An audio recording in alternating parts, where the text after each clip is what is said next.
अस्सलाम वालेकुम नाज़रीन, आप देख रहे हैं स्टेट क्राफ्ट और मैं हूं सैयद मुज़म्मिल शाह। नाज़रीन, ईरान अमेरिका के हवाले से डिप्लोमेटिक एफर्ट्स की बात की जाए तो एक अच्छी खबर इंटरनेशनल और लोकल मीडिया पर यह कोट की जा रही है कि अगले चंद दिनों में ईरान और अमेरिका के दरमियान डायलॉग का एक और राउंड मुतवक्के है। अब ये डायलॉग कहाँ और किस वक्त होंगे, इस पर अभी तक कोई खबर सामने नहीं आई, लेकिन यहाँ पर देखा जा सकता है कि कम अज़ कम दोनों फरीकैन इस बात पर मुत्तफ़िक दिखाई देते हैं कि लाइंस ऑफ कम्युनिकेशन को ओपन रखना ज़रूरी है और ये मौजूदा क्राइसिस का वाहिद हल भी है।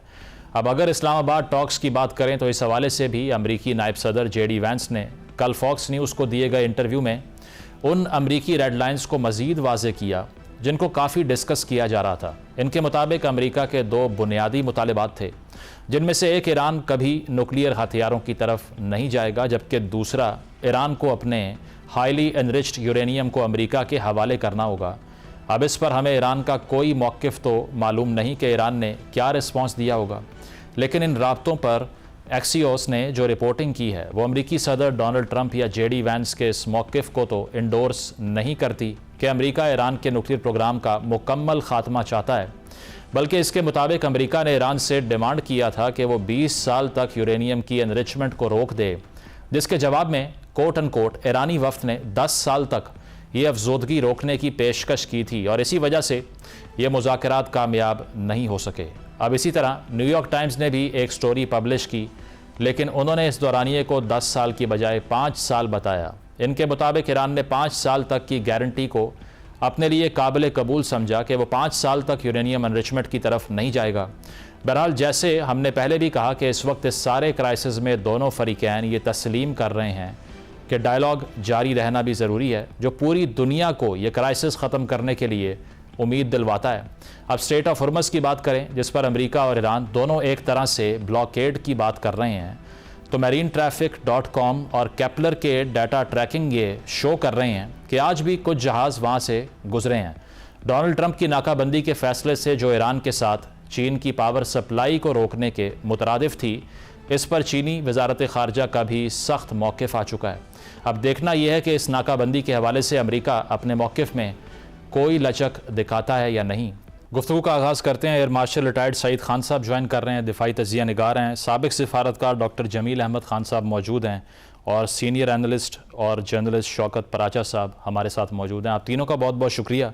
जमील साहब, आपसे आगाज़ करूँगा। जो ये ख़बरें आ रही हैं कि एक और राउंड हो सकता है मुज़ाकराती अमल का, ये कितना खुशाइंद है? क्योंकि JD वैंस का जो प्रेसर था उससे तो तासुर यही गया, जिस तरह उन्होंने कहा कि हमने फ़ाइनल और बेस्ट ऑफ़र दे दी है और अब या आपको ये ऑफ़र लेनी पड़ेगी, टेक इट और लीव इट वाली स्टेज थी, लेकिन आपको एक्सपेक्टेशन थी इस बात की कि they will find out a way to initiate the talks again as they have done so? I think this question was directed to me because initially there was a pause. And if so, can I carry on? जी sure. अच्छा, आप बस इसमें देखिए, अगर JD vents ही आप बात शुरू करते हैं और उसके बाद अब तो राइटर ने भी दे दिया है, बहुत सारे अखबारों ने भी दे दिया है, लेकिन उनकी भी हमें ज़रूरत नहीं है। अगर आप तमाम प्रोसीडिंग्स जो हुई हैं पाकिस्तान में इन दो कंट्रीज़ के दरमियान पाकिस्तान की फैसिलिटेशन के साथ इस्लामाबाद में, उसके खदोखाल देख लें और उसमें ज़ाहिर है चीज़ों को रखना ही था खुफिया, क्योंकि ऐसे मामलात में बैक चैनल डिप्लोमेसी में भी खुफिया रखा गया। उसके बाद जिस दिन ये आगाज़ हुआ जो डायलॉग का, उसमें भी खुफिया रखा गया। उसकी ज़रूरत भी थी, क्योंकि जब लीक होता है तो दोनों ममालिक के दरमियान फिर कुछ वसवसे बढ़ना शुरू हो जाते हैं और फिर उसमें प्रॉब्लम हो जाती है। तो जितनी मालूमात हमें हुई, जितनी मालूमात दोस्तों से डिस्कशन करने के बाद हुई, उससे हमें उस वक्त भी इशारा मिल रहा है। और ये मैं क्यों कह रहा हूँ, JD वैंस ने 15 पॉइंट में से किस पॉइंट का जिक्र किया आपने पूरे प्रेसर में, पूरे प्रेस कॉन्फ्रेंस में? न्यूक्लियर का। जी, न्यूक्लियर का अगर मामला है तो जाहिर है उस पर तो बात, अगर ईरान में थोड़ी बहुत इस लिहाज से पहले भी ईरान ने काफ़ी लचक दिखलाई है, लेकिन अब जो उनकी डिमांड थी कि 20 साल के लिए जो है बिल्कुल सस्पेंड कर दें, जैसी खबर बाहर निकली है, तो वो उसमें, बल्कि ये तो JD वैंस ने खुद कहा है। तो उसके बाद ईरान की तरफ से बात आई कि 5 साल, तो यहाँ आके न्यूक्लियर, बाकी अरमस वाला मामला है और बाकी दूसरा लेबनान वाला मामला था। 3 पॉइंट ही थे, जो कि बाकी 2 पॉइंट्स बताए गए मिनिस्ट्री ऑफ फॉरेन अफेयर्स के स्पोक्स पर्सन बकाई साहब की तरफ से, इस्माइल बकाई की तरफ से उसी दिन बताए गए और उसमें बताया गया कि जी हरमुस और जो लेबनान में हमला है उसको भी ये शामिल था। इनफैक्ट अगर 10 पॉइंट्स को आप देखें जो ईरान ने दिए थे और जो पाकिस्तान ने पास ऑन किए थे अमेरिका को, और 15 पॉइंट अमेरिका को देख के अगर आप देखें जो पाकिस्तान ने लेके और फिर ईरान को पास ऑन किए थे, उससे पहले वो एक्सचेंज होते रहे, खदोखाल उसके ठीक हुए। और उसके बाद जब देखा गया कि हाँ अब ये इस स्टेज पर है, पाकिस्तान ने सोचा कि जब इस स्टेज पर है तभी दोबारा उसके एक्सचेंजेस हुए 10 पॉइंट और 15 पॉइंट। ये 10 पॉइंट और 15 पॉइंट इब्तदाई तौर पर तो इसकी शक्ल कुछ और थी, उसके बाद फिर ये हुआ, उसके बाद ही वो टेबल पर बैठने के लिए राजी हुए। 47 साल के बाद आके आमना सामना करना इससे पहले कभी नहीं हुआ। और ये तुर्रा इम्तियाज ये सिर्फ पाकिस्तान का ही है और पाकिस्तान के अकाबरीन का है कि वो यहाँ तक ले आए। खून आंखों में उतरा हुआ था ईरानियन के, आप उनके तो जितने बैठे हुए थे वहाँ उनका कोई ना कोई हल्का अहबाब या अजीज रिश्तेदार वो शहीद हुआ है इसमें, इस 40 दिन के जंग में, और उसके बाद वो बैठे हैं और तहम्मुल के साथ। इनफैक्ट अगर ईरानियन का आप जो भी बयान देखें, इतना मेच्योर, इतना जचा तुला जाने से पहले इसमें डायलॉग में और डायलॉग से निकलने के बाद जितने फुटेज आई हैं, देखिए वो कितने कूल काम कंपोजर के साथ उन्होंने सारे अपने जेस्चर्स दिए हैं। तो उससे तो अंदाज़ा ये होता है कि पाकिस्तान का ये मार्का जो पहला हिस्सा था उसका, वो मार्का तो अपने सर किया। पाकिस्तान को सारी दुनिया की पजीराई कर रही है और उस पजीराई की वजह भी है, तो वो पहला हिस्सा मुकम्मल हुआ। दूसरे हिस्से के लिए तो जाहिर है इतना लच्छेदार और इतना कॉम्प्लिकेटेड और इतना कॉम्प्लेक्स किस्म का प्रॉब्लम है, और उसमें अगर 15 पॉइंट में से 1 या 3 पॉइंट के बारे में बात है तो जाहिर है इस थर्सडे को शुनीद है कि इस थर्सडे को, इस जुमरात को दोबारा बैठक लगेगी। अगर जुमरात को नहीं तो 2-3 दिन आगे पीछे तो उसमें बैठक लगेगी। जो आगे हमारे सामने इस वक्त जो सोरिंग पॉइंट है वो ब्लॉकेड है, और वो लेबनान में जो इस वक्त हमले जारी हैं, ये दो ही जो ऐसे पॉइंट हैं जो कि डील कर सकते हैं। सही कह रहे हैं आप। जैसा कि कहा जा रहा है, जैसा कि कहा जा रहा है, ठीक, मैं जारी रखूं, कोई आवाज आ रही? मैं आता हूं आपकी तरफ दोबारा, क्योंकि ये थर्सडे के हवाले से जो एक और राउंड की बात की जा रही है इस पे सईद साहब, बिफोर दैट ये जो ईरान के कानून साज पार्लियामेंट के डिप्टी स्पीकर हैं, उन्होंने भी कंफर्म किया है कि हमने ये ऑफ़र प्लेस की थी खैर सगाली के लिए कि जो एनरिच यूरेनियम है इसका प्रपोर्शन हम कम कर देंगे। इसके अलावा न्यूयॉर्क टाइम्स ये क्लेम करता है कि 5 साल के लिए प्रोग्राम को अबैंडन करना इसकी ऑफ़र दी गई, लेकिन अमेरिका ने 20 साल पर जोर दिया और कोई मिडल वे नहीं निकल पाया। तो एक तरफ जो हमने देखा है कि जेडी वैंस पब्लिकली कह रहे हैं कि बिल्कुल ख़त्म करें अपने प्रोग्राम को, लेकिन ख़बरें उसकी ड्यूरेशन मुख्तस करती हुई नज़र आ रही हैं कि कोई 20 साल कह रहा है, कोई 5 साल कह रहा है। एक्सियोस ने कहा कि 10 साल के लिए अमेरिका ने डिमांड कर दी। तो क्या लगता है कि इस पर मीडिएशन हो सकती है अगर कोई मिडल वे निकल आए इस पॉइंट के ऊपर? मेरे ख्याल में मुजम्मिल साहब, इसके ऊपर कॉम्प्रोमाइज होना कोई इतनी मुश्किल चीज़ नहीं होगी। अगर आपने कुछ अरसा पहले फॉरेन मिनिस्टर ऑफ ओमान की स्टेटमेंट सुनी हो तो उन्होंने कहा था ईरान तो 0% एनरिचमेंट के लिए भी तैयार हो गया था, जिसका मतलब यह है कि ईरान का इस वक्त कोई मूड नहीं है कि वो न्यूक्लियर वेपन्स की तरफ जाए, और न्यूक्लियर वेपन्स अगर वो नहीं बनाना चाहता तो उसके लिए कोई मुश्किल नहीं होनी चाहिए कि वो दोबारा अपने जो न्यूक्लियर रिएक्टर्स हैं या न्यूक्लियर साइट्स हैं उनको इंटरनेशनल एटॉमिक एनर्जी कमीशन के इंस्पेक्टर्स के लिए खोल दे। सो अगर इंस्पेक्टर्स आते हैं हर 3 या 6 महीने के बाद, वो इन सारी साइट्स को विजिट करते हैं और थ्रू सैटेलाइट इमेजरी भी आपको पता चल जाता है कि अगर कोई नई साइट ईरान डेवलप कर रहा है या नहीं कर रहा, तो it is very easy for them to confirm कि जी के क्या कहते हैं कि ईरान उस डगर पे चल रहा है या नहीं चल रहा। और अगर इंटरनेशनल एटॉमिक एनर्जी एजेंसी इस बात पे कन्विंस्ड है, जैसे वो पहले भी इस जंग से पहले भी कन्विंस थी कि ईरान ये नहीं बना रहा, तो मेरे ख्याल में इस चीज के ऊपर, इस पॉइंट के ऊपर एग्रीमेंट होना कोई इतना मुश्किल होगा। हाँ, टाइम फ्रेम की बात है डेफिनेटली। देखिए, जब नेगोशिएशंस होती हैं हमें पता है कि दोनों पार्टीज जो हैं वो अपनी मैक्सिमलिस्ट पोजीशंस लेकर आती हैं। सो अगर ईरान 5 साल कह रहे हैं और अमेरिका 20 साल कह रहे हैं तो कहीं जिसको कहते हैं एग्रीमेंट हो जाएगी कहीं बीच में 10 साल के ऊपर। So that is okay. लेकिन देखिए, इस वक्त अगर आप मुझे इजाजत दें तो मैं ये कहना चाहूंगा कि इस वक्त एग्रीमेंट की ख्वाहिश जो है वो अमेरिका की तरफ से ज्यादा नजर आ रही है और ईरान की तरफ से कम। और उसकी 3-4 वजूहात हैं। सबसे बड़ी वजह तो ये है कि ये जो ब्लॉकेड अब अमेरिका ने कर दिया है, इसकी वजह से जो उसके अपने हलीफ हैं इस इलाके में और outside middle east, like Europe, like Japan, like Australia, वो सब बहुत बुरी तरह इफेक्ट हो रहे हैं। दूसरा, मेरे ख्याल में अगर जितनी देर ब्लॉकेड रहेगा, जो थर्ड पार्टी इंटरवेंशन के चांसेस बढ़ते चले जाएंगे। और हमने अभी पिछले 24 घंटों में चाइनीज डिफेंस मिनिस्टर और रशियन फॉरेन मिनिस्टर के स्टेटमेंट सुन लिए हैं कि जो बिल्कुल सईद साहब, मैं आपसे यही पूछना चाह रहा हूँ सईद साहब, ये जो ईरान के हवाले से रूस का बयान आया है जिसमें वो ये कहते हैं कि एनरिच यूरेनियम वो अपने पास रखने को तैयार हैं अगर अमेरिका से डील करवानी है उन्होंने ईरान की। How big of a development is that कि अगर ऐसा हो जाता है तो फिर तो मामला ही ख़त्म हो जाएगा? ये पहले भी कहा था जी, बिल्कुल। मेरे ख्याल में as compare to America, Iran को कोई मसला नहीं होगा कि जो भी टाइम फ्रेम डिसाइड होता है 5 साल या 10 साल, उस टाइम के लिए वो यूरेनियम जो है जो 60% एनरिच्ड है, एक्चुअली वो वेपन ग्रेड यूरेनियम नहीं है, लेकिन उस यूरेनियम को वो रशियंस के हवाले कर दें फॉर सेफ गार्डिंग। सो मेरे ख्याल में इसमें अमेरिका की जिद भी पूरी हो जाएगी और ईरान को भी कोई मसला नहीं होगा। ईरान ने पहले भी ये ऑफर की थी, लेकिन उस वक्त अमेरिका नहीं माना था। लेकिन अगर अमेरिका इस बात पे अड़ा रहा कि नहीं ये एनरिच यूरेनियम हमारे हवाले करें, तो मेरा नहीं ख्याल कि ईरान कभी उस चीज पे मानेगा। ठीक है, फेयर इनफ। जो तीसरी बात मैं मुजम्मिल साहब आपकी अटेंशन में लाना चाह रहा हूं वो ये है कि देखिए कि from with in America president Trump को जो है ना बहुत ज्यादा ऑपोजिशन आ रही है और वही ऑपोजिशन जो है वो उनको तकलीफ देती है।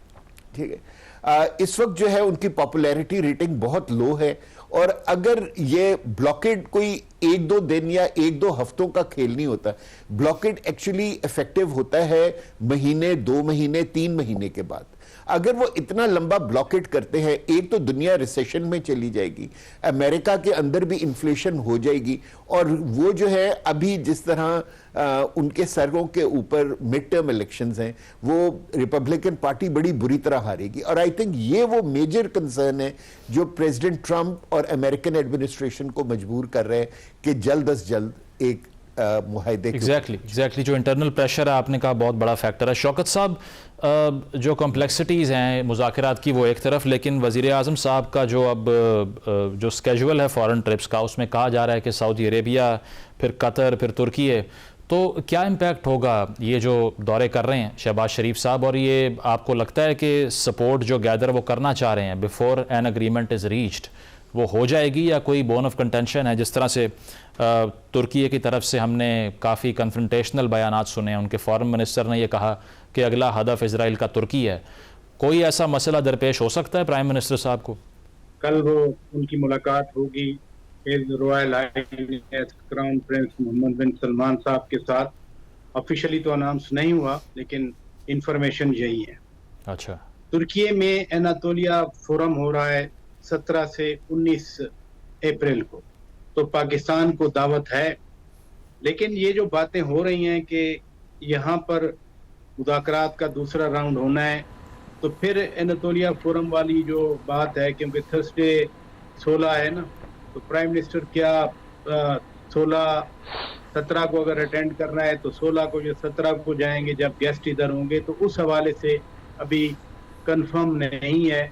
लेकिन मैं इतना कह सकता हूं कि they are working on it. अब जो तुर्की है, तुर्की has been supporting this process. Conference हुई तो तुर्की के foreign minister his excellency Hakan Fidan साहब भी मौजूद थे। सिमिलरली जो सऊदी वजीर खारजा हैं हिज हाइनेस प्रिंस फैसल बिन फरहान साहब, वो भी मौजूद थे। डिस्पाइट द फैक्ट कि सऊदी अरब खुद एक अफेक्टेड पार्टी है या विक्टिम है कि उनके अंदर भी मिसाइल आ रहे हैं, ड्रोन्स आ रहे हैं, इसके बावजूद सऊदी वजीर खारजा इधर आए थे। फिर कतर की वजारत खारजा ने ऑफिशियली बयान दिया था कि पाकिस्तान की तमाम कोशिशों की हम सपोर्ट करते हैं। तो ये जो कंट्रीज, जो ममालिक आपने 4 गिने, इंक्लूडिंग तुर्किया का इसराइल के साथ तो वैसे ताल्लुक रहा है, उनके तो डिप्लोमेटिक रिलेशंस हैं, पाकिस्तान के नहीं हैं, सऊदी अरब के नहीं हैं, लेकिन तुर्की के तो हैं डिप्लोमेटिक रिलेशन। और वो सेकेंड वर्ल्ड वार, वो जब इनके खिलाफ चल रहा था, यहूदियों के खिलाफ यूरोप में, तो तकरीबन को 2 मिलियन ज्यूज आकर वो तुर्की में आबाद हुए, वो अभी भी वहां पर रहते हैं। इसलिए जो तुर्की का कॉन्टेक्स्ट है वो बायलैटरल भी है उनके साथ, और वो जिगजैग ऊपर नीचे होता रहता है। लेकिन जहां तक ईरान और अमेरिका के दरमियान मुज़ाकरात हैं या अमन ओवरऑल है, उसमें तुर्की सपोर्ट कर रहा है और भरपूर तरीके से सपोर्ट कर रहा है। बल्कि ये भी प्रपोजल थी जब इधर पाकिस्तान में ये मुज़ाकरात होना थे, तो उससे पहले जो 4 मुल्की वज़ीर ख़ारिजा इजलास था, वो तुर्की भी वन ऑफ दी वेन्यूज था, लेकिन वो हकान फिदान के बकौल के पाकिस्तान के दोस्तों ने कहा कि इधर हो जाए तो पाकिस्तान में हो गया। ठीक, लिहाजा वो कॉन्फ्रंटेशन उनकी कुछ साल पहले आपको या फ्लोटेला गया था, तो उस पे फायरिंग की इसराइली फौज की तरफ से की गई थी, कुछ पाकिस्तानी सिपाही लेके गए थे। इसलिए इस प्रोसेस के लिए जो कि अमेरिका और ईरान के दरमियान डायलॉग है, अमेरिका और ईरान के दरमियान 20 घंटे हुए। मैं ये भी आपको ऐड कर दूं, न्यूक्लियर वाला आपने सवाल किया, यहाँ इस्लामाबाद में जब 21 घंटे के मुज़ाकरात हुए, तो इसमें जो कोर इश्यूज हैं उन पे वर्किंग ग्रुप्स भी बन गए थे। वर्किंग ग्रुप्स के सामने कुछ रिटर्न प्रपोजल उधर से भी आई, इधर से भी आई, बहुत सारा काम हो गया था। सिर्फ जो जेडी वैंस साहब ने कहा ना कि हम एक प्रपोजल सादा सी ईरान के लिए छोड़ के जा रहे हैं, अगर वो अगला फिक्रा भी कह देते कि हम अगर इस पे पेशरफ्त हुई तो दोबारा मिलेंगे, तो फिर जो इम्प्रेशन छोड़ा गया आलमी सतह पर कि जी मुज़ाकरात फेल हो गए, मैं बिल्कुल इस चीज को चैलेंज करता हूँ। मुज़ाकरात बिल्कुल फेल नहीं हुए थे। जो एक पॉइंट बचा था, बाकी सारा हुर्मुज का या एसेट्स जो फ्रीज हुए हैं उनको डीफ्रीज करना, यानी गैर मंजूर करने थे असासे, उस सब पे पेशरफ्त हो गई थी। और इस पे भी जैसे आपके दोनों ऑनरेबल गेस्ट कह रहे हैं, न्यूक्लियर वाले इशू पे भी प्रपोजल एक्सचेंज हुई हैं। ये ना ईरान ने कुछ अभी रिजेक्ट किया है, ना अमेरिका ने रिजेक्ट किया है। खुद भी सदर ट्रंप कल कह रहे थे कि जो है वो मुआहदे की बड़ी उम्मीद थी और हम मुआहदे के करीब पहुंच गए थे। इसलिए ये मुज़ाकरात की नाकामी इन मुज़ाकरात के मुखालिफिन तो कह सकते हैं, लेकिन जो दुनिया सपोर्ट कर रही है, आज भी देखे ना कहाँ टेलीफोन कॉलें आ गई या हमारी तरफ से टेलीफोन कॉलें गई, ये सारी इन मुज़ाकरात को सपोर्ट करने के लिए, क्योंकि जंग हर कोई चाहता है खत्म हो जाए। इसलिए सिर्फ अमेरिका के अंदर नहीं है ये जंग गैर पॉपुलर, गैर मकबूल, पूरी दुनिया इस जंग को गैर मकबूल समझ रही है, क्योंकि इससे मसाइल पैदा हुए। पाकिस्तान में आज देखे ना 2 घंटे की लोड शेडिंग का ऐलान हो गया, 2 घंटे से भी ज्यादा, और वो भी पीक आवर्स में। 5 से लेके 11 तक पाकिस्तान में खाना पकता है इन्हीं औकात में, खाना खाया जाता है इन्हीं औकात में, शॉपिंग की जाती है इन्हीं औकात में, लोग जो एक दूसरे के घर हैं इन्हीं औकात में, दिन में तो वो मसरूफ होते हैं। बिल्कुल। तो इसलिए ये unpopularity of the war itself is a compulsion. That's true, that's very true. Programme में एक ब्रेक शामिल करते हैं, ब्रेक के बाद वापस आएंगे। Stay with us. Welcome back नाजरीन, डिस्कशन को कंटिन्यू करते हैं। जमील साहब, इसके अलावा ये जो नेवल ब्लॉकेड का ऐलान कर दिया है डोनाल्ड ट्रंप साहब ने, ये कितना प्रैक्टिकल है? क्योंकि एक तरफ से चाइनीज़ वेसल का आप कुछ नहीं कर सकते बिकॉज चीन की पोजीशन इस पे वाज़े है। अमेरिकन नेवी ऐसा तो नहीं हो सकता कि वो कन्फ्रंट करना शुरू कर दे चाइनीज़ वेसल्स को। और दूसरा ये है कि इंटरनेशनल लॉ के पर्सपेक्टिव में भी ये इलीगल होगा अगर आप नेवल ब्लॉकेड कर दें। तो ये सिर्फ प्रेशर टैक्टिक है या वाकई एक लॉन्ग टर्म स्ट्रेटजी हो सकती है अमेरिका की कि अगर ईरान वहाँ से सेफ पैसेज नहीं दे रहा तो हम किसी भी शिप को गुजरने ना दें, ताकि ईरान की अपनी इकॉनमी भी चैलेंज हो जाए, because they are making billions अपना तेल बेच के। जी हाँ, पहली तो बात यह कि इंटरनेशनल लॉ में इसकी कोई इजाज़त नहीं है, और यही पासदारान इनकलाब ने ये कहा है कि जी इसमें कोई इंटरनेशनल लॉ की कोई गुंजाइश नहीं है। और उन्होंने जाहिर है उस पर धमकी भी दी है कि अगर हमारे पोर्ट पर कोई नुकसान हुआ तो फिर इस खित्ते में, खलीज में कोई भी पोर्ट सालिम नहीं रहेगा।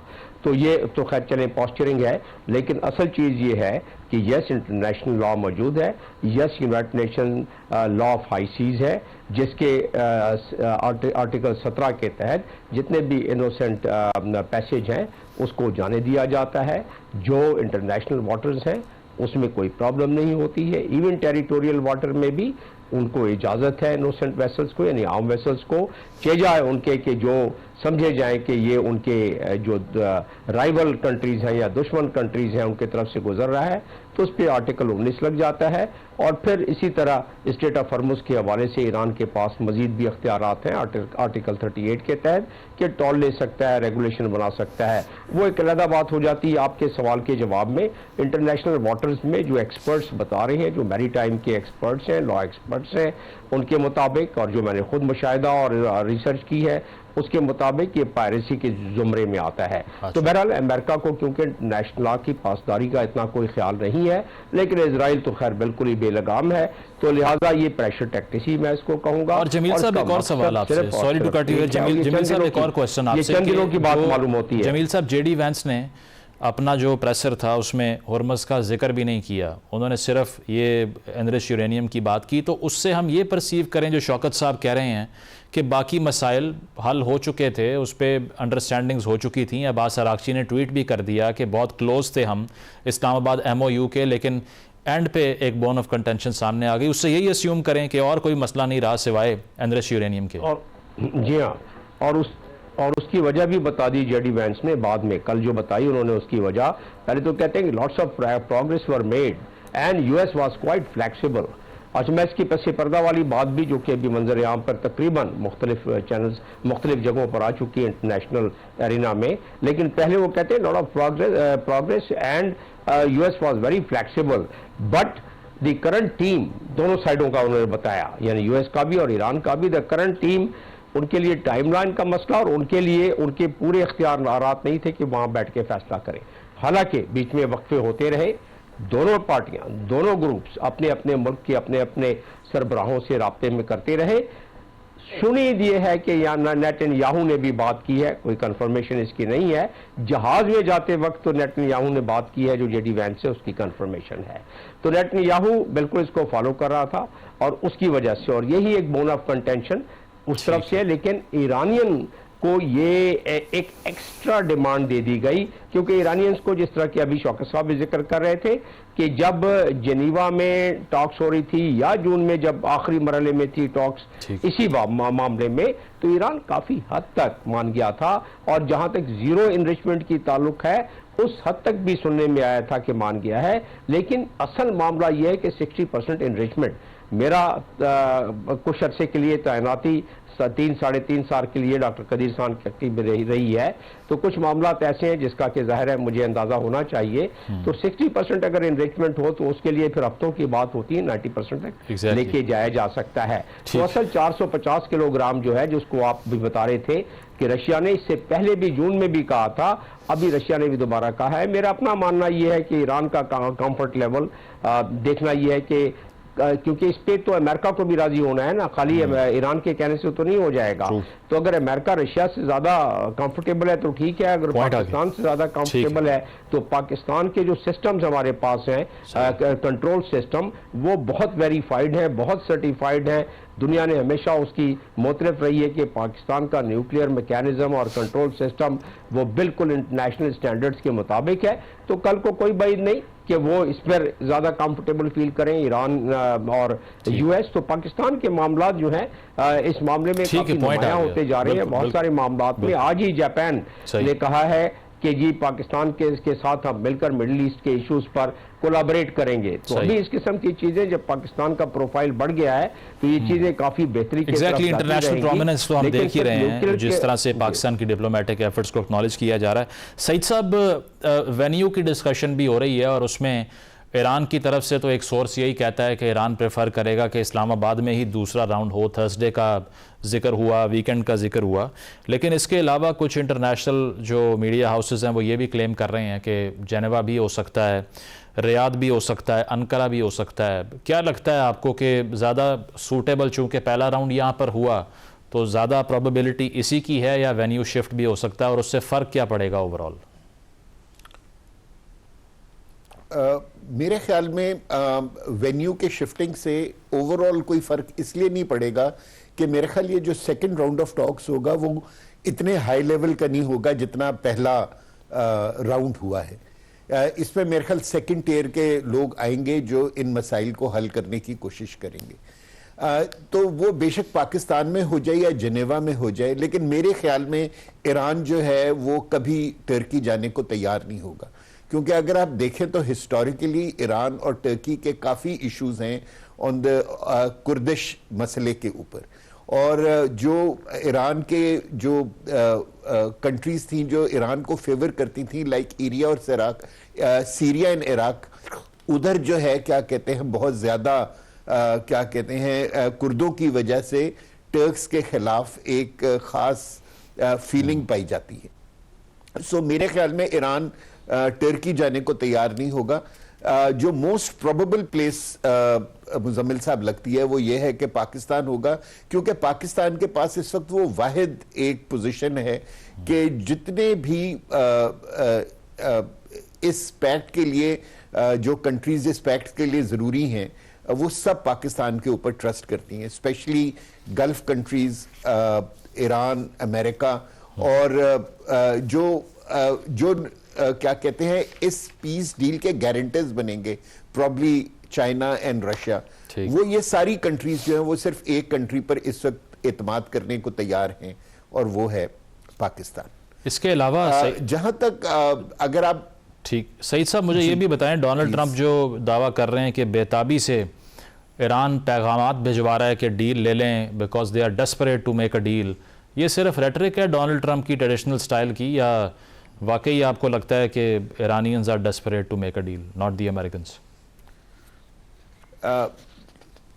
अपरेंटली तो ये रिटोरिक ही लग रही है मुजम्मिल साहब, क्योंकि ईरान ने ऐसी कोई फीलर्स शो नहीं किए जिससे लगता हो कि वो बहुत ही ज़्यादा डेस्परेट है। मेरे ख्याल में ईरान के मुकाबले में अमेरिका और इजराइल डेस्परेट हैं कि वो ये डील हो जाए, क्योंकि देखिए ईरान एक कंट्री है जो सेल्फ सस्टेन कर सकता है। वो पिछले 47 इयर्स से सैंक्शंस के अंदर है। उन्होंने एक तर्ज जिंदगी सीख लिया है इन सैंक्शंस के साथ रहने में। सो अमेरिका उनके लिए और क्या मुश्किल पैदा कर सकता है अदर देन कि जो उसने ये ब्लॉकेड पैदा कर। बट सही साहब आपने इसराइल को भी इंक्लूड कर लिया, आपने इसराइल का नाम भी ले लिया, जबकि वो तो 200 लोकेशंस पे बॉम्बिंग कर रहे थे जिस वक्त मुज़ाकरात हो रहे थे। They clearly want to spoil the process. जी, they are the only spoilers, and उन्हीं को कंट्रोल करने के लिए मेरा ख्याल है कि अगर आपने देखा हो कि पाकिस्तान ने क्या कहते हैं जो डेलीगेशन था, जो ईरानियन डेलीगेशन था, उसको एस्कॉर्ट किया till Islamabad and back to Tehran. This was only to tell them कि जी के हम आपको कभी अलाउ नहीं करेंगे कि जिस तरह आपने पहले कतर में और बाद में ओमान टॉक्स को सबोटाज किया था कि आप पाकिस्तान इस्लामाबाद टॉक्स को भी उसी तरह सबोटाज करें। तो इस पूरे गेम में सिर्फ इजरायली है जो एक क्या कहते हैं स्पॉइलर का रोल अदा कर सकते हैं। ठीक। और मुझे काफी उस चीज के ऊपर जब आपने अगर यस्टरडे अगर आपने प्राइम मिनिस्टर नेतन्याहू की वो ब्रीफिंग सुनी हो जो उन्होंने अपने कैबिनेट को दी है, तो वो तो ये कह रहे हैं कि जी कि मुझे रोजाना ब्रीफ किया जाता है इस सिचुएशन के ऊपर by the Americans, which is very surprising. सही it should be the other way round, you know, Israel should be briefing the Americans, Americans should not be briefing him, but this is how the world is working these days. बिल्कुल लगता है यही है कि वो भी loop में है। अब हमें जो है ना, ठीक, आप फिनिश कर लीजिए। पाकिस्तान जो है ना, पाकिस्तान में टॉक्स का फायदा सिर्फ ये है कि ऑलरेडी जो क्या कहते हैं एक सेंस ऑफ ईज है सारे पार्टिसिपेंट्स का पाकिस्तान के साथ, एक वो है। दूसरा ये है कि जो हम पाकिस्तान जो है ना, जो इंटरलोक्यूटर और मॉडरेटर का रोल अदा कर रहे हैं। अगर आप जगह को शिफ्ट करेंगे मुजम्मिल साहब, तो फिर आपको नए इंटरलोक्यूटर्स और मॉडरेटर्स लेकर आने पड़ेंगे। That's a very good. और मे बी वो उनके साथ जो उनके साथ जो है ये दोनों जो कॉम्बैटेंट्स हैं वो इतने कंफर्टेबल ना हो। सो अगर वो वाकई चाहते हैं कि मुआहदा हो तो Pakistan should be choice. Exactly, जिस तरह रिपोर्ट हुआ कि ट्राइलैटरल फॉर्मेट पे टॉक्स हो रही थी और Pakistan was an active member of this program. में एक ब्रेक शामिल करेंगे, ब्रेक के बाद वापस आते हैं। Stay with us. Welcome back नाजरीन, पैनल हमारे साथ मौजूद है, गुफ्तगू को आगे बढ़ाएंगे। शौकत साहब, ऑन द फाइनल नोट, ये जो टीम आई अमेरिका से, इस पर बड़े एतराज़ात हुए क्योंकि उसमें दो ऐसी शख्सियात थीं जिस पे ईरान खुलकर अदम एतमाद का इजहार कर चुका है। एक स्टीव विटकॉफ थे और दूसरे जेराड कुशनर थे, और दोनों का कोई डिप्लोमेटिक बैकग्राउंड भी नहीं है। एक सन इन लॉ हैं ट्रंप के, ये क्वालिफिकेशन है, और दूसरे जो हैं वो उनके साथ गोल्फ खेलते थे और रियल इस्टेट एजेंट हैं। तो अगर इस प्रोफाइल की शख्सियात आके दुनिया की सबसे बड़ी डिप्लोमेटिक डील लॉक करना चाह रहे हैं तो फिर डिरेलमेंट ही होगी। इस आर्ग्यूमेंट के बारे में क्या सोचते हैं आप? क्योंकि ईरान ने पहले भी कहा था कि जेडी वैंस से बात हो सकती है, लेकिन ये शख्सियात काबिल एतबार नहीं है। डिरेलमेंट तो फिर नहीं हुई ना। जो मेरा बेसिक पॉइंट था कि despite them being here, derailment नहीं हुई। देखिए, बात ये है कि इस जंग में नहीं, अगर ये दोबारा इन्वॉल्व होते हैं मुज़ाकरात में, प्रॉब्लम बनेगी इनसे। दोबारा तो होंगे ना, नहीं दोबारा तो होंगे ना, मैं तो यही बात कर रहा हूँ। अब देखे ना, टेक्निकल टीमें as we speak, technical teams तो काम कर रही हैं। एक दूसरे के मुतालबात एक तो पहले से मालूम थे। 15 पॉइंट जो अमेरिका के थे वो 2 हफ्ते पहले से आए हुए थे, और काउंटर पॉइंट जो है ईरान के वो भी 10 पॉइंट जो है वो भी 15 दिन से आए हुए थे। यानी on the table there was nothing new, there was no surprise. Parties ने बैठ के उसकी निटी ग्रिटी करना थी। और सुनिए, जब दोनों आ गए पाकिस्तान में तो इट मीन्स के there was also a willingness. और विलिंगनेस क्या थी कि हाँ, let's have a deal. Iran के अंदर भी ख्वाहिश, हम रद्द नहीं करते कि ईरान के अंदर ख्वाहिश नहीं है मुआहदा करने की या अमन लाने की, क्योंकि ईरान तो अग्रेसर नहीं है। ईरान ने तो जंग शुरू नहीं की, और ईरान का यहाँ आना, तालिबाग साहब का इधर आना इतने खतरे में, जिसकी तरफ जो इशारा भी किया गया कि पाकिस्तानी फाइटर जाके छोड़ आए। और सिमिलरली अराक्ची साहब का इधर आना, वो टॉक्स के लिए आए थे ना, नेसेसरली टॉक्स के लिए आए थे। बिल्कुल। सिमिलरली अमेरिका के नायब सदर इन 26 सालों में चौथी बार अमेरिका का कोई वाइस प्रेसिडेंट पाकिस्तान आए। डिक चेनी 2 बार आए थे, जो बाइडन 2011 में 1 बार आए, और अब जाके 2026 में अमेरिकन वाइस प्रेसिडेंट आए।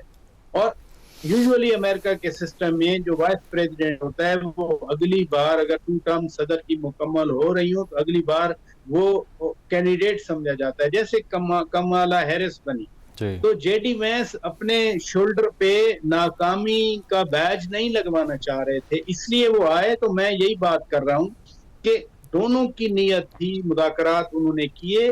पाकिस्तान की तरफ से बड़े जो हमारे हैं वो बैठे, और मुज़ाकरात इसी वजह से स्मूथ चले। मैं ये भी आपको बता दूं, कोई शाउटिंग नहीं हुई थी। मैं आपको बता दूं, वहां पर कोई माथे पे बल रखकर उन्होंने बातें नहीं की, आमने सामने बैठे। 47 ईयर के बाद वो एक मेज पे आमने सामने बैठे रहे। इसलिए अब जो है ना, टेक्निकल टीमें काम कर रही हैं।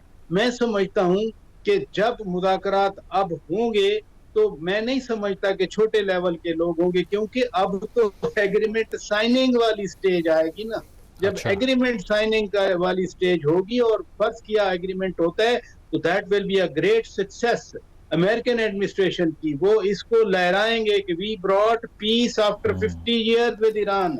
वो नवंबर का मिड टर्म भी इसी से निकालेंगे। अगले 2 साल वाले के बाद जो प्रेसिडेंशियल इलेक्शन आएगा, शौकत साहब, शॉर्ट क्वेश्चन, अगर आप कह रहे हैं कि फिर तो सीनियर शख्सियात होंगी, तो ये जो रूमर चल रहे हैं ट्विटर पे कि डोनाल्ड ट्रंप इटसेल्फ भी हो सकते हैं, बाय करें इसको हम, या दैट इज नॉन सीरियस? मैं अगर हाईएस्ट लेवल कह रहा हूँ, जेडी वैंस के बाद कौन सा हाईएस्ट लेवल कह सकता है? आपको याद होगा जब क्लिंटन साहब ने एग्रीमेंट करवाया था तो खुद वो आके साउथ लॉन में खड़े हुए थे। यासिर अरफात साहब थे प्राइम मिनिस्टर, इसलिए जब बहुत बड़ा कोई एग्रीमेंट ब्रेक थ्रू होता है तो वो जो स्पेशली जो डेमोक्रेटिक शख्सियात होती हैं, सियासतदान ज़्यादा मैं कहूँ जो होते हैं, वो क्रेडिट फिर दूसरों को नहीं देते, वो अपने आप को लेते हैं। लेकिन चूंकि अभी प्रपोजल्स पड़ी हैं, उन पे काम जारी है, तो शायद हमारी विशफुल थिंकिंग भी हो, लेकिन विनियो भी पाकिस्तान बनेगा अगले राउंड का और कोई एक्सेप्टेबल नहीं है। बहुत सारे एतराज आते हैं, विनियो भी पाकिस्तान बनेगा और इंशाल्लाह मुआहदा भी हो। That is a great news जी, जिस तरह आप कह रहे हैं कि ऑप्टिमिस्ट ही होना चाहिए इस रिगार्ड में। बहुत शुक्रिया सईद खान साहब, जमील अहमद खान साहब और पराचा साहब मौजूद थे। ब्रेक लेते हैं, ब्रेक के बाद वापस आते हैं। Stay with us. नाज़रीन, प्रोग्राम आपने मुलाहिज़ा किया, फीडबैक ज़रूर दीजिएगा। इजाज़त दीजिए, अल्लाह हाफ़िज़।